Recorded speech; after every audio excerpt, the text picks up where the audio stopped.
A friend is someone who knows you, who understands where you've been, and perhaps most importantly, is someone who is there for you when times are tough. For nearly 2 decades, a group of concerned volunteers, the Friends of the Cheat, has been that troubled river's best friend. As the DEP's Mike Huff found out, while the river has made a dramatic comeback, there's still a lot of work to be done. It wasn't that many years ago that West Virginia's Cheat River was rated one of the 10 most endangered rivers in the country because of the effects of acid mine drainage. By the mid-1990s, water quality was so poor, fish were dying, and the area's whitewater rafting industry was nearly crippled, and that's when a group of concerned volunteers stepped in. Since 1995, Friends of the Cheat and its partners have set up 15 different acid mine drainage treatment systems throughout the watershed. Oh, I'm absolutely optimistic. I mean, it's been going on 20 years that Friends of the Cheat has been working on the AMD problem, but we learn more every year, and we take smaller steps towards progress every year. There's fish in the Cheat Canyon, there's eagles, there's top predators in the Cheat Canyon, and just the community sentiment about the river has changed in that 20 years. It's really easy to have the attitude, oh, it's been polluted, it'll always be polluted, it'll never get better, but we have shown that it can get better. And those efforts begin high up in the headwaters, like at this project along an old surface mine site in Preston County.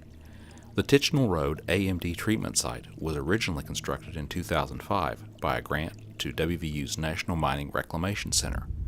The project picks up a source of seep water from an old surface mine spoil. Water flows through a limestone channel to a limestone pool and then over a steel slag dam and into a wetland before moving into a small creek called Sovereign Run. When the seep is flowing, it's flowing about 10 or 15 gallons per minute. So and you can, when you've got some shots up there, you can see where the ground is basically ditched out where the water flows. It does affect the treatment performance when it's dry, and that's one of the problems we have with this site. We have no water control structures as gates or valves to hold water back so that we can treat it before it runs out. And so we're actually brainstorming currently, Friends of the Cheat is, about how to improve this site. Most of the treatment sites in the watershed are passive, like the Tichenor Road project. But as the science of acid mine drainage remediation improves, the technologies change. We're at Site 62.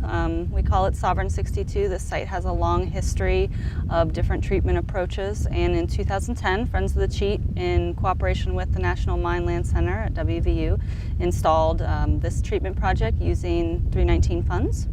The project involves a freshwater collection pond up at the top, which feeds a steel slag bed, and then on the other side of that same collection area are 2 portals, 2 old mine portals that feed in.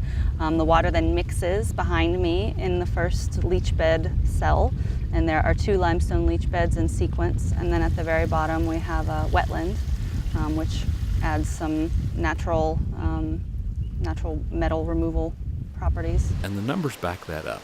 Metals and acidity concentrations collected at the mouth of Sovereign Run are down, starting in 1997 with an initial project, and improving significantly between 2007 and 2010 when multiple sites were constructed in the watershed.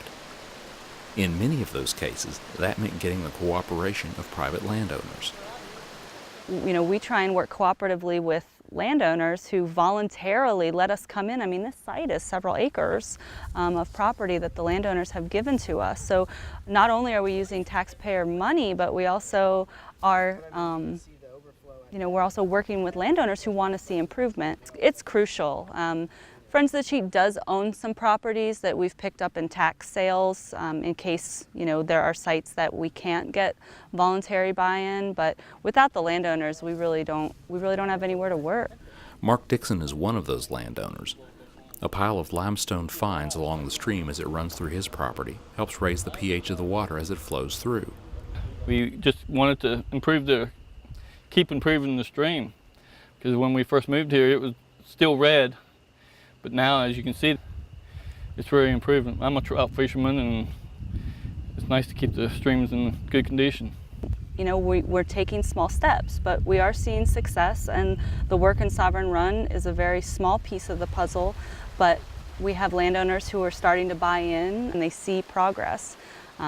But as far as the lower Cheat, you know, the entire lower Cheat watershed, there's 9 tributaries that are severely impacted, and I joke with my niece that, you know, she's going to have to take over my work when I get too old, because this is something that we'll be cleaning up for decades and decades. So you take those small victories and you hold on to those, but you just keep on keeping on. Patience and persistence.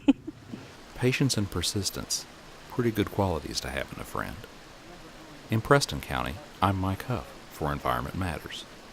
To find out more about the Friends of Cheat and their work to restore, preserve, and promote the Cheat River watershed, you can check out their website, cheat.org.